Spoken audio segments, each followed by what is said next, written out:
अंदाज नया, माध्यम नया,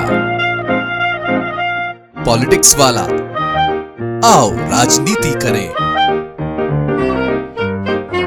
अल्लू अर्जुन की एक फिल्म है पुष्पा और इसका एक बहुत फेमस डायलॉग है, झुकेगा नहीं साला। अब आप सोच रहे होंगे कि हम इस डायलॉग का जिक्र आज अपने इस वीडियो में क्यों कर रहे हैं, बताएंगे। नमस्कार, आप देख रहे हैं पॉलिटिक्स वाला।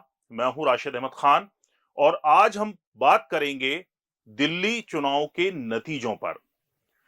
27 साल बाद बीजेपी की वापसी हुई है। आम आदमी पार्टी क्यों हारी, क्या वजह थी और इस सब में कांग्रेस कहां है? क्या कांग्रेस से गठबंधन ना करना आम आदमी पार्टी की हार की वजह है?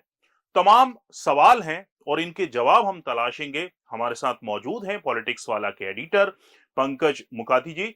सर, बहुत स्वागत है आपका। सबसे पहले, जो सुबह से ही ये चल रहा है कि अगर जो दिल्ली में हार हुई है आम आदमी पार्टी की, उसमें एक बहुत बड़ा रोल कांग्रेस का है।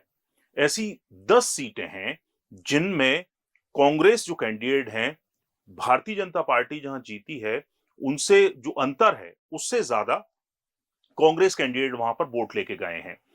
उसमें नई दिल्ली सीट भी है, सिसोदिया, मनीष सिसोदिया की सीट भी है और ऐसी 10 सीटें हैं।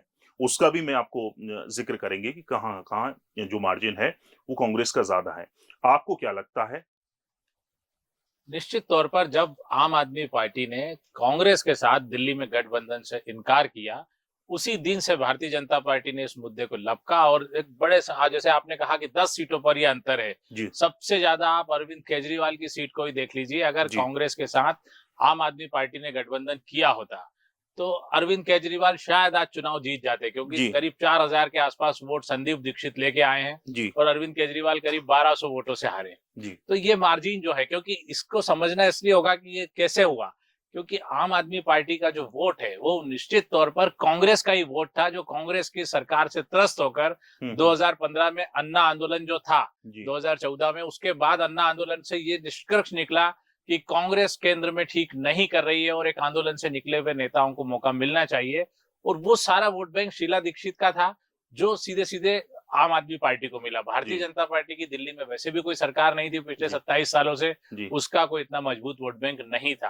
अब ये जो गलती केजरीवाल ने की, जो आपने अभी कहा कि झुकेगा नहीं साला, अगर केजरीवाल उस समय झुक जाते, थोड़ा हाथ बढ़ाते गठबंधन के लिए, तो संभवतः आज परिणाम कुछ अलग होते और आज एक तीसरी बार, फिर शायद चौथी बार मुख्यमंत्री बनते अरविंद केजरीवाल। ये मुझे लगता है कि कांग्रेस की तरफ से अब हिसाब बराबर हो गया है, क्योंकि हरियाणा में कांग्रेस अड़ी हुई थी। वहां पर आम आदमी पार्टी के करीबन 6 से 7 ऐसे कैंडिडेट थे जिनकी वजह से कांग्रेस के उम्मीदवार नहीं जीत पाए और वहां पर सरकार जो है भाजपा की बन गई।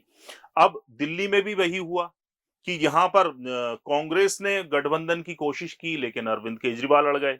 उन्होंने जो गठबंधन करने से इनकार कर दिया, जिसका खामियाजा जो है वो अब आम आदमी पार्टी को अपनी सरकार गंवाने से हो। तो कहा जाए कि हिसाब बराबर हो गया है। हिसाब तो बराबर हो ही गया है, ये आपने सही कहा कि हिसाब बराबर, क्योंकि हरियाणा में अगर कांग्रेस हारी है तो उसमें आम आदमी पार्टी की बड़ी भूमिका रही, और दिल्ली में आम आदमी पार्टी पे जो सफाई हो गई है तो उसमें कांग्रेस की बड़ी भूमिका रही। दोनों का हिसाब बराबर है और ये कांग्रेस के नेताओं के चेहरे देखकर भी आप समझ सकते हैं कि वे हार के बाद भी खुश हैं। उन्हें लगता है कि हमने आम आदमी पार्टी को हरा दिया, हिसाब बराबर कर लिया, बदला ले लिया। और राजनीति में इस बात की खुशी ज्यादा होती है अक्सर कि हमने किसी को हरा, हम खुद हार गए हो भले ही, लेकिन जो हमारा दुश्मन है वो भी घर बैठ गया। आप अलका लांबा का वीडियो देखा जो सुबह से चल रहा है, वो बेहद खुश थी जबकि उनकी जमानत जब्त होने जा रही थी, लेकिन वे कह रही थी कि दिल्ली की जनता ने हिसाब बराबर कर दिया है। इसके अलावा आप दूसरे नेताओं को भी देखेंगे तो इसी तरह से उदित राज भी यही कह रहे हैं और कांग्रेस में पूरा इसी तरह का नैरेटिव सेट किया कि हमने आम आदमी पार्टी को घर बैठा दिया। तो एक तरह से वो हिसाब बराबर करने को कांग्रेस आतुर थी और उसने कर दिखाया। और उमर अब्दुल्ला के ट्वीट ने इस बात को और मजबूती दी कि और लड़ो, ऐसा ही होगा। इस तरह का कुछ उन्होंने ट्वीट किया तो इसका उनका सीधा इशारा अरविंद केजरीवाल पे निशाना था कि और लड़ो, ऐसे ही परिणाम आएंगे और हम धीरे धीरे करके सारे लोग घर बैठ जाएंगे, एक दूसरे से हिसाब बराबर करते रहेंगे। जो इंडिया गठबंधन को लेकर सवाल था, अब इंडिया गठबंधन देखिए कितने टुकड़ों में बढ़ गया है और किसी तरह का जी। कोई गठबंधन नहीं रह गया है। जी। कांग्रेस शायद इसलिए भी खुश है कि हार भले से हुई है, एक भी सीट नहीं जीती है, लेकिन अब वो बिहार में ज़्यादा सीटों की माँग कर सकती है, क्योंकि उसके वजह से दिल्ली चुनाव जो है आम आदमी पार्टी हारी है। यूपी में भी जब चुनाव होंगे तो वहाँ पर भी जैसे अखिलेश यादव अकेले चलने की बात, मतलब उनकी मंशा थी कि कहीं न कहीं आगे के जो चुनाव है वो अकेले लड़ें। लेकिन अब दिल्ली के जो नतीजे हैं और कहा जाए हरियाणा के नतीजे भी, इनसे ये स्पष्ट है कि अगर साथ में लड़ते तो शायद फायदा होता।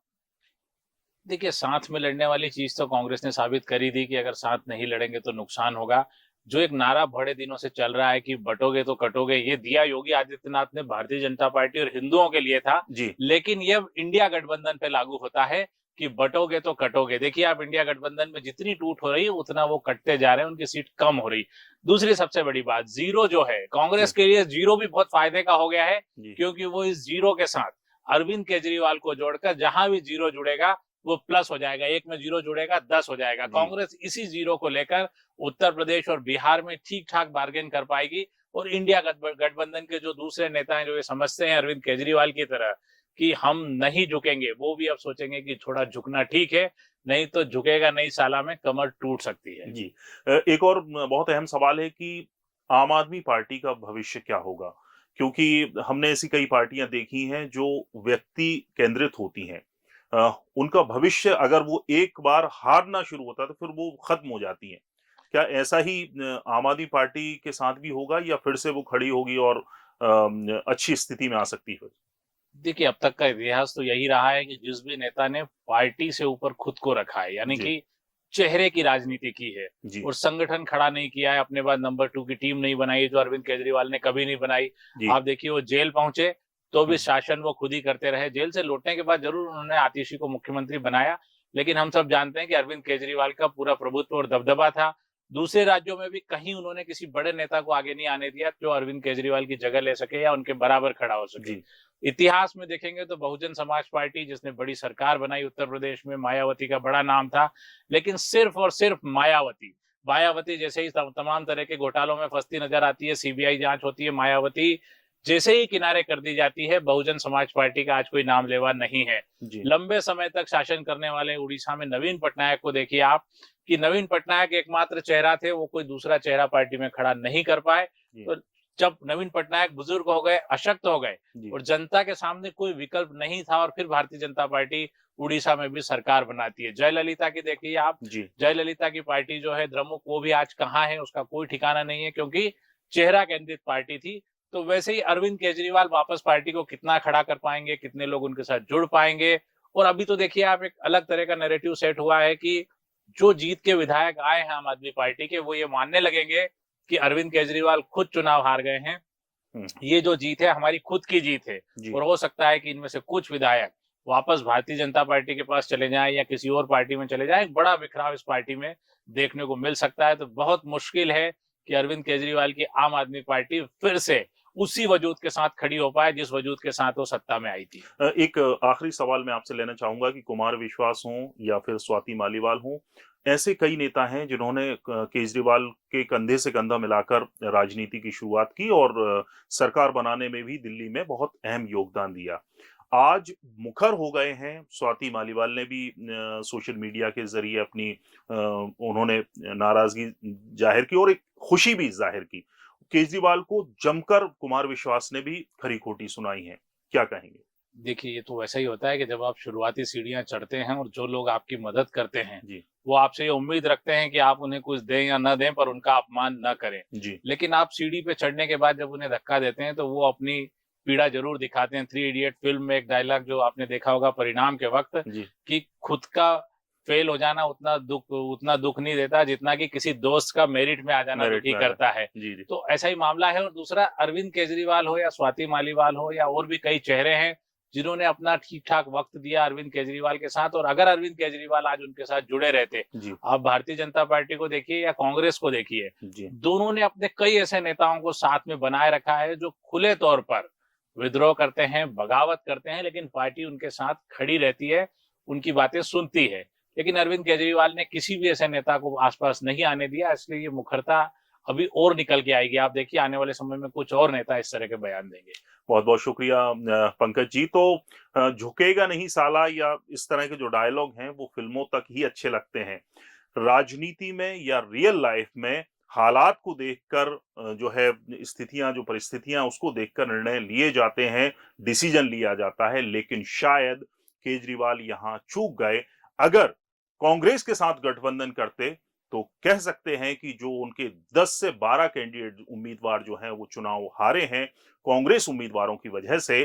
कांग्रेस उम्मीदवार जो हार का डिफरेंस है उससे ज्यादा जो है वोट उन्होंने हासिल किए हैं, तो शायद सरकार दोबारा या सरकार बनाने के करीब पहुंच जाती आम आदमी पार्टी, और जो इतनी बुरी तरह से हार हुई है वो नहीं होती। इसमें कुछ सीटें कांग्रेस को भी मिलती जी जी, फिर दोनों का फायदा होता है। दोनों का फायदा होता। बिल्कुल। बहरहाल हमारा वीडियो पसंद आया हो तो इसको लाइक कीजिए, शेयर कीजिए और हमारे चैनल पॉलिटिक्स वाला को सब्सक्राइब जरूर कीजिए।